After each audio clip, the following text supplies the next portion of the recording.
আপোষহীন আইনি দৃষ্টিভঙ্গির কারণে তাকে ভারতে বিচারকের আসন হারাতে হয়েছিল। ঠিক সেই একই দৃঢ়তা নিয়ে এবার ইসরায়েলি বাহিনীর বিরুদ্ধে এক চাঞ্চল্যকর প্রতিবেদন প্রকাশ করেছেন তিনি। বলছিলাম ভারতের সাবেক বিচারপতি এস মুরালীধরের কথা। নরেন্দ্র মোদীর শাসনামলে বিচার বিভাগীয় স্বাধীনতা সংক্রান্ত বিতর্কে এক রাতেই তিনি প্রতিবাদের প্রতীকে পরিণত হয়েছিলেন। এক গভীর রাতের সরকারি আদেশে হঠাৎ করেই থমকে গিয়েছিল তার ক্যারিয়ার।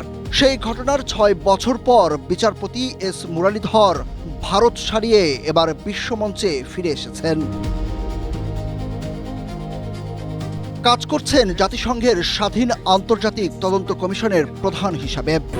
স্ট্রবেরি সুপার ডটেড ও ক্লাসিক ভ্যারিয়েন্টে সেন্সেশন জাগুক শিহরণ। ভারতের সাবেক এই বিচারক সম্প্রতি একটি প্রতিবেদন প্রকাশ করেছেন। ওই প্রতিবেদনে ইসরায়েলি নিরাপত্তা বাহিনীর বিরুদ্ধে ইচ্ছাকৃতভাবে ফিলিস্তিনি শিশুদের লক্ষ্যবস্তু করে হত্যার অভিযোগ আনা হয়েছে।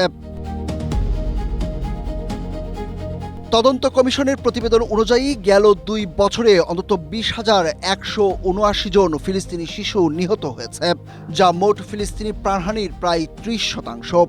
কমিশন স্পষ্ট জানিয়েছে, ইসরায়েলের সামরিক অভিযান এবং তাদের পদ্ধতিগত কর্মকাণ্ড মূলত গণহত্যা, যুদ্ধাপরাধ এবং মানবতাবিরোধী অপরাধের শামিল।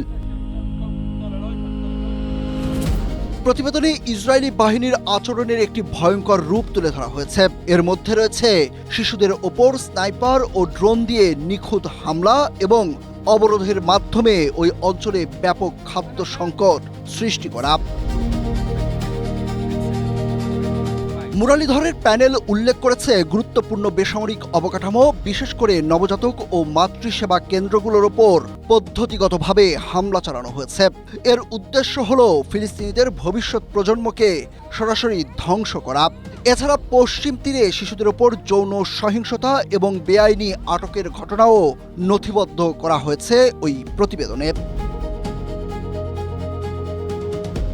ইসরায়েলের পররাষ্ট্র মন্ত্রণালয় এই প্রতিবেদনকে জঘন্য প্রোপাগান্ডা এবং মিথ্যা অপবাদ বলে কঠোরভাবে প্রত্যাখ্যান করেছে। তবে কমিশন তাদের অবস্থানে অনড়। তারা জানিয়েছে, প্রমাণগুলো স্পষ্টভাবেই ফিলিস্তিনি সমাজকে শেকড় থেকে উপড়ে ফেলার ইসরায়েলি গণহত্যামূলক উদ্দেশ্যকেই নিশ্চিত করে।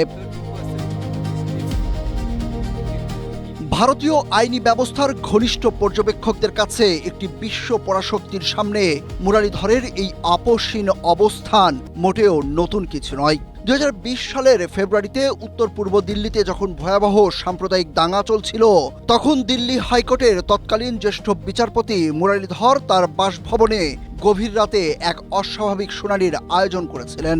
দাঙ্গায় আহতদের নিরাপদে হাসপাতালে পৌঁছানো নিশ্চিত করতেই তিনি এই পদক্ষেপ নিয়েছিলেন। পরদিন তিনি ঘৃণা ছড়ানো বক্তব্যের দায়ে ক্ষমতাসীন দল বিজেপির রাজনীতিকদের বিরুদ্ধে ফৌজদারি মামলা না করায় দিল্লি পুলিশকে কড়া ভৎসনা করেন। তার এই ভৎসনার মাত্র কয়েক ঘন্টার মধ্যেই সরকার নজিরবিহীনভাবে গভীর রাতে এক প্রজ্ঞাপন জারি করে তাকে দিল্লি থেকে পাঞ্জাব হাইকোর্টে বদলি করে দেয়। এতে ভারত জুড়ে ব্যাপক ক্ষোভের সৃষ্টি হয়। তবুও মোদী সরকারের সঙ্গে আপোষ করেননি তিনি। বর্তমানে জেনেভা থেকে কাজ করা এই প্রবীণ আইনজ্ঞ এখনও ক্ষমতাধরদের চোখে চোখ রেখে সত্য বলতে পিছপা হন না। মোদির গদিতে কম্পন ধরানো সেই মুরালীধর এবার বিশ্বমঞ্চে ইসরায়েলের মুখোশ উন্মোচন করে আবারও নতুন করে আলোচনায় এসেছেন। Suruj Ahmed, Asia post.